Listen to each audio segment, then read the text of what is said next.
চাৰিওফালৰ পৰা পৰম্পৰাগত ৰীতি-নীতিৰ মাজত আমি পুত গৈ আছিলোঁ, য'ত আছিল কেৱল মাত্ৰ সীমাবদ্ধতা থকা জ্ঞানৰ অৰ্হতা। সন্মানীয় সপ্তজনী সদস্যবৃন্দ আৰু আজিৰ সদন, আজি মই বাছনি কৰা বিষয়টো হৈছে ডিজিটেল ইণ্ডিয়া, গ্ৰামাঞ্চল আৰু নগৰাঞ্চলৰ দূৰীকৰণৰ মাজত এক সেতু গঢ়োতা। সন্মানীয় সপ্তজনী সদস্যবৃন্দ আৰু আজিৰ সদন, 2015 বৰ্ষ ভাৰতবৰ্ষৰ তদানীন্তন প্ৰধানমন্ত্ৰী নৰেন্দ্ৰ মোদী ডাঙৰীয়াই আৰম্ভ কৰিছিল এক বৃহত্তম আঁচনি, যাৰ নাম ডিজিটেল ইণ্ডিয়া, যি হৈছিল 2015 চনত। উদাসীন এখন সমাজ আছিল, য'ত আছিল শিক্ষা ব্যৱস্থাৰ মাথোন সীমাবদ্ধতা, য'ত আমি পৰম্পৰাগত ৰীতি-নীতিৰ মাজত চলিছিলোঁ। গ্ৰামাঞ্চলৰ লোকসকলে চহৰাঞ্চলৰ লোকসকলৰ পৰা কেৱল মাত্ৰ কিছুখনহে পিছুৱাই ৰৈছিল, আৰু তাত আমি দেখিবলৈ পাইছিলোঁ বিভিন্ন সময়ত গ্ৰামাঞ্চলৰ লোকসকলে বিভিন্ন সুবিধা লাভ নকৰে, য'ত নেকি আমাৰ সমতাৰ অধিকাৰ ক'ৰবাত যেন লুকাই গৈছিল।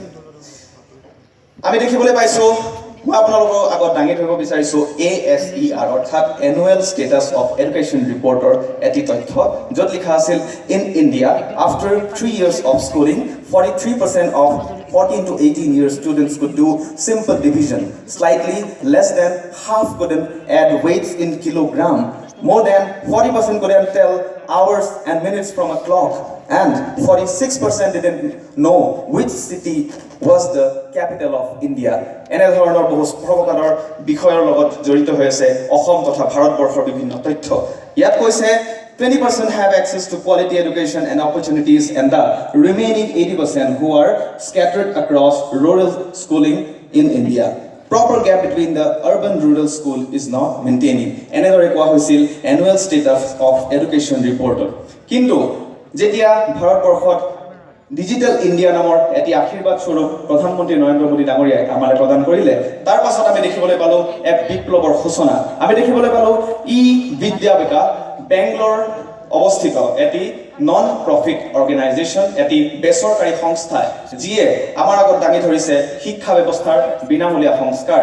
আমাৰ মাজত আছে নেক্সট কানেক্টিং ভেঞ্চাৰ্ছ, কলকাতাৰ পৰা সৃষ্টি হোৱা অন্য এটি বেচৰকাৰী সংস্থা, যিয়ে আমাৰ আগত দাঙি ধৰিছে শিক্ষা পদ্ধতি সম্পূৰ্ণৰূপে বিনামূলীয়াভাৱে, য'ত গ্ৰামাঞ্চলৰ যিসকল ছাত্ৰ ছাত্ৰীয়ে পঢ়া শুনাৰ সুবিধা নাপায় বা তেওঁলোকক সীমাবদ্ধ জ্ঞানৰ মাজত ৰখা হয়, তেনে ছাত্ৰ ছাত্ৰীসকলে অনলাইনৰ যোগেদি ইণ্টাৰনেটৰ জৰিয়তে জ্ঞানৰ সীমাবদ্ধতা চেৰাই এক নতুন বিপ্লৱিক সূচনা কৰিবলৈ সক্ষম হয়। সন্মানীয় সপ্তজনী সদস্যবৃন্দ আৰু আজিৰ সদন, আমি অনলাইন শিক্ষাৰ জৰিয়তে আগবাঢ়ি গৈছোঁ। এটুপ এটুপ কৰি ডাৱৰৰ পানী পৰি ভৰি গ'ল বহল সাগৰ, কণ কণ বালি চাহি ইতে সিতে লগ লাগি সাজি দিলে ধৰণী ডাঙৰ। আজি আমি ক'ব পাৰোঁ IT + IT = IT, অৰ্থাৎ ইণ্ডিয়ান টেলেণ্ট, ভাৰতীয় প্ৰতিভা প্লাছ IT অৰ্থাৎ ইণ্ডিয়ান টেকনলজি, তথ্য প্ৰযুক্তি = IT, ইণ্ডিয়া টুমৰো অৰ্থাৎ অহাকালিৰ ভাৰত। আগতে মানুহে কৈছিল line pay line, documents pay documents, কাহা হে ডিজিটেলাইজড ইণ্ডিয়া। আজি আমি ক'ব পাৰোঁ হাম লাইন পে নেহি অনলাইন পৰ হে। আৰু এনেদৰে ভাৰতবৰ্ষ আগুৱাই গৈছে এক বিপ্লৱিক সূচনাৰ দিশত। ভাৰতবৰ্ষই আজি চীনক শ্বেয়াৰ কৰিবলৈ সক্ষম হৈছে, আমেৰিকা যুক্তৰাষ্ট্ৰক শ্বেয়াৰ কৰিবলৈ সক্ষম হৈছে। তথ্য প্ৰযুক্তিৰ জৰিয়তে ভাৰতবৰ্ষৰ ছাত্ৰ ছাত্ৰীসকলে বিশ্ব দৰবাৰত এক বিপ্লৱৰ সূচনা কৰিবলৈ সক্ষম হৈছে। আৰু ইয়াৰ জৰিয়তে আমি ক'ব পাৰোঁ যে ডিজিটেল ইণ্ডিয়াই নগৰাঞ্চল মাজত এক সুন্দৰ সেতু গঢ়ি তুলিছে। ধন্যবাদ সৰ্বজনী সদস্যবৃন্দ, ধন্যবাদ সদন, জয় হিন্দ।